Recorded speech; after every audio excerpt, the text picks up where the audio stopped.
Cage episode 3, Who's Gonna Take That Weight? Really enjoyed this episode. Of course, in the wake of Pop's death, Luke has to figure out not only how is he gonna honor Pops, how is he gonna keep the barbershop open, what's he gonna do to basically deal with all the criminals in the city. And I really like this episode because they gave us a bunch of stuff. Some stuff I wasn't expecting, some stuff I'm still trying to figure out.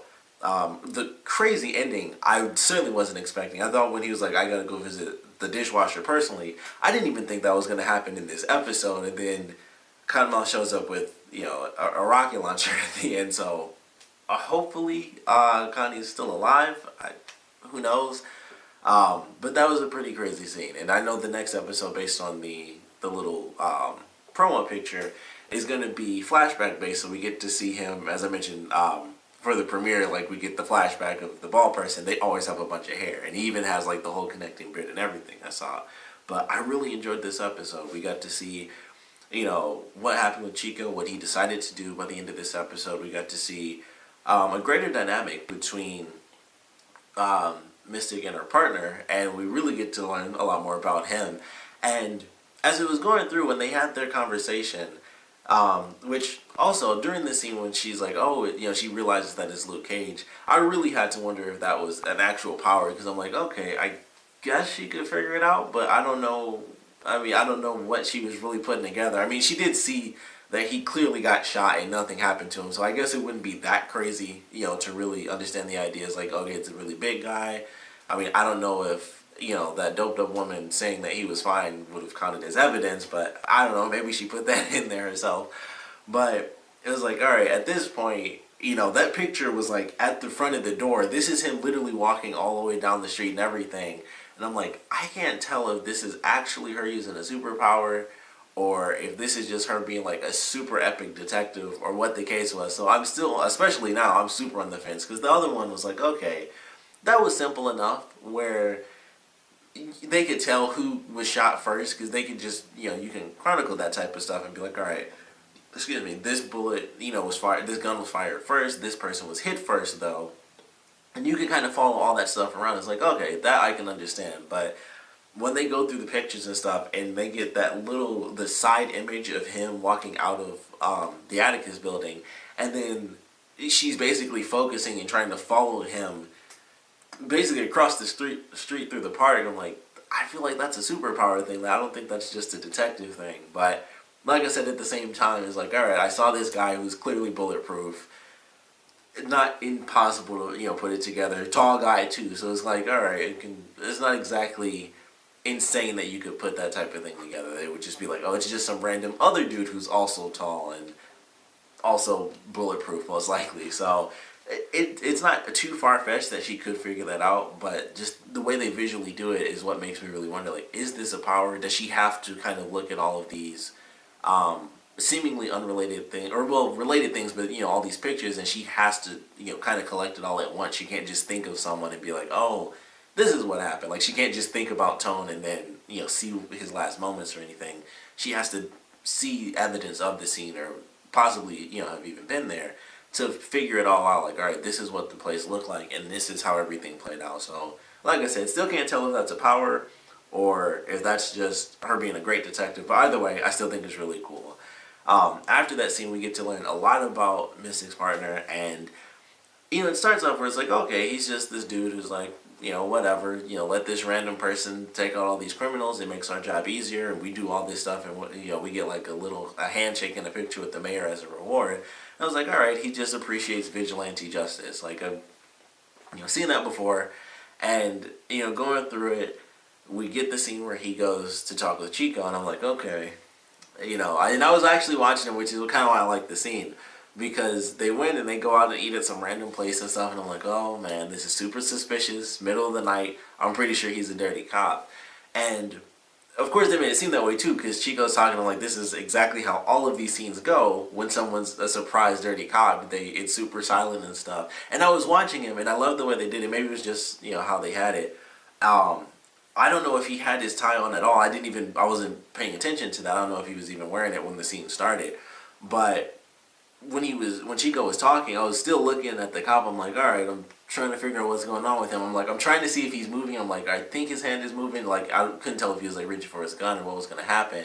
And then he started showing. I was like, wow. I was truly trying to see. I was like, I saw a little movement, but it was like, all right, he could just be, shifting left to right. To be totally honest, it didn't seem like he was really like, wrapping his tie around his hand. So I kind of like that scene because I couldn't tell 100%. I was like, all right, it certainly seems that way, but I'm like really focused on him. It wasn't one of those things where they're not even on camera and it's like they just show up off the side and start killing the person. It was like, no, he was in the background the whole time. I was looking for like, I guess the more obvious play, which was I thought he was just gonna like pull his gun out and shoot him or something, but he ends up, of course, we find out he's a dirty cop. All I can think of as a name is, he's Scarf. That's his name.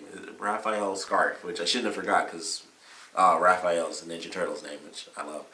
But, we get that scene, and then, of course, he goes and, he visits Cottonmouth, and he's like, all right, I killed this guy, got rid of him, you're totally fine. I also happen to know where Luke Cage lives, and I also happen to know that Luke Cage is the one destroying all this stuff. So he gives all this information to Cottonmouth, and he's like, all right, like I said, he goes to see him.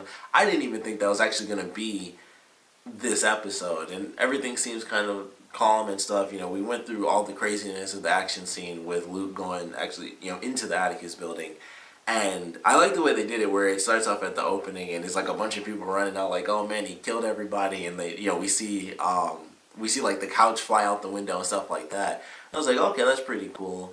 And they also have it where he took like a bag of money, which was something I was curious about because I was like, all right, he went into the room, at the end, and I was like, okay, it's a room full of like a bunch of duffel bags and stuff. So I was still really surprised. I was like, oh, he only took like one bag. And of course, we find out like his main reasoning is really just to, kind of pay bills. He's not taking like more money than he even needs, which I thought was very interesting because for a second I thought he would probably like burn all the money because he knew it was like, illegal drug money and gun running money. But he takes like the little bit that he needs. I assume he put some extra in there because I can't remember what Cottonmouth said, but I feel like he said it was more than $1 million or something crazy like that. So I was like, all right, well, all hundreds. So I was like, I could certainly understand that, and this really fairly big duffel bag. But I was still surprised. I was like, oh, he took like one duffel bag, and I thought he was gonna like destroy the rest or try to like clear all of it out and like kind of get rid of it. But as they mentioned, he took that one duffel bag, and maybe it was just a message like, okay, well, we destroy all these houses, which was also meant to be a play on Domingo being the one, messing with Cottonmouth. But then he leaves everything, and it's like, yeah, well, this money is all illegal money, but it goes straight to the cops, and it can no longer be used once it becomes, tagged as evidence. So it's like, all right, it starts to make a lot more sense, and all that money is gone, and he took whatever little portion that he took. So they lost a ton of money. Of course, we had a really great scene with Cottonmouth when he was mad, and I knew that Mariah's character had a specific name because I was looking up the characters a little bit earlier, and I was like, oh, they don't call it that. I thought that was really interesting. And when he said that, and she flipped out because he's breaking stuff with a bat and everything, and then he calls Mariah Black Mariah. And she picks up a glass and throws it right at him, and she got really mad, and she's like, don't call me that name. So I don't know if we'll get a flashback or something like that. I'm sure we'll get at least an explanation to it, but it has me very curious. I don't know if she has that name, she's like, the black lamb of the family or something bad like that. Like if she was the one who did something really bad in the family, I just don't know, but I just like that idea. I was like, all right, that's pretty cool. And who knows, maybe she's, because they have like references like, oh, Mama Mabel was this character and she was the devil's ex-wife, as they call this random guy. Like we still don't really know much about either of these characters. And, I thought that was interesting. I was like, what if she was the one who maybe caused it where the devil, if he died, got sent to prison or something like that. It's just like stuff I'm trying to figure out because they have a very specific legacy. What if she was the one who was kind of like the catalyst for trying to really change that, and that's how she really even made it into kind of the spotlight of actually being a good person because she turned on her own family maybe. So that was something that came up in my head, like what, maybe that's why they call her that, or I don't think her first name is just Black. I think that might just be with a nickname that they throw on there to insult her. So I am very curious, what the deal is with that, like why she has that name. But I thought it was cool. I was like, all right, that was a very visceral reaction from her. Probably it's the angriest we've seen her, honestly, and she's gone through, the crazy stuff like, oh, Pop was killed and stuff like that, and feeling like, her this building she's trying to build as a community looks like a prison and stuff like that. So she's gone through some crappy stuff she hasn't enjoyed, but that made her just snap. And she was, of course, already in an angry position because they lost all that money, and she knows people are going to start asking questions and all this other stuff as well. But it just has me excited for what they're going to be doing, what that really means, why it's such a big deal for her character to really be called that, and where it comes from and stuff. But I enjoyed that little moment. As brief as it was, I was like, all right, I'm excited to see why that affects her, so dramatically. But really great episode overall. We have, Luke doing his thing, taking the money and doing the stuff with Domingo, who comes in and also has a really great scene. I don't know what the deal was with the Milky Way stuff. I don't know. I guess that was just his way of, I don't know, messing with him. I was like, I don't know why he has to do it with, like, dropping, like, fun-sized candies on the floor. I'm like, I mean, this is disrespectful. But it's like, I'll just pick up some chocolates. But, I mean, sometimes you couple some words with some really weird actions, and it makes it threatening, and it does make you seem a bit more powerful, because you're like, I knew that you were working with Diamondback. I knew they were the ones that gave you your product. And, Domingo's like, if we were the ones that came at you, you would have been dead, that sort of thing. And this is the second time they've done that, because they did it when Shades first came in, where it's like, oh, Cottonmouth is the main villain of the series, but he doesn't seem to be like the number one villain. It's like, oh, it's Cottonmouth, and then it's like, no, Diamondback tells you what to do. And I was like, all right, so he's like the number two guy. And then Domingo comes in, and he's acting like super tough and everything.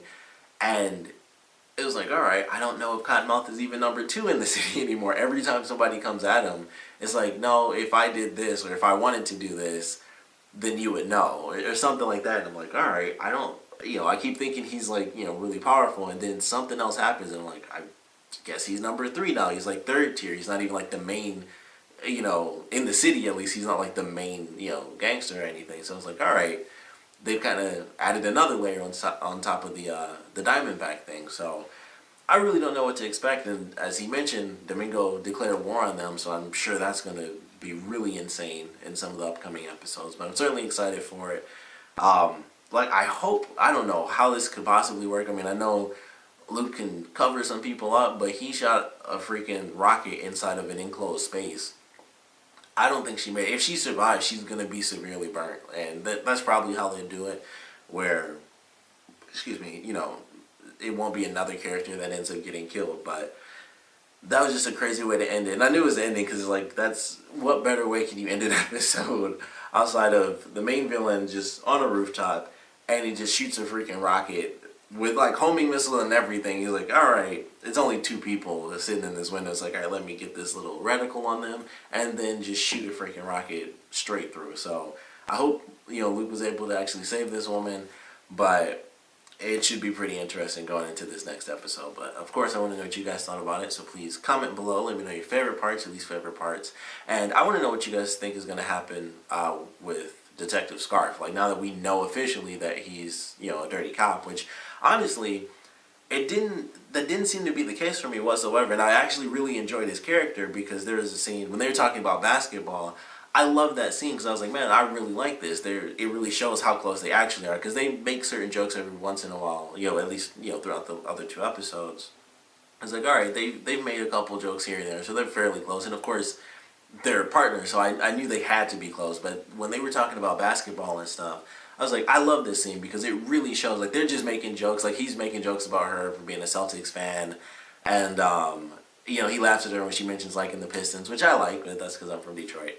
But I was like, oh, this is a really great scene, and all this stuff that happened with them, I feel didn't lead to anything, and maybe that was the point. I felt like it didn't lead to him even remotely seeming like a dirty detective or, anything like that. And then during the scene, like, as soon as the scene showed up, I was like, oh, I think he's a dirty cop. Like, the vigilante thing was about as subtle as it got, and I was like, that's kind of apparent a little bit. But even for me, I was like, all right, it could easily just be the vigilante thing, because that's another big thing in comic books. You have the cops in there. Some cops are like, this is horrible, and other cops are like, that's not too bad.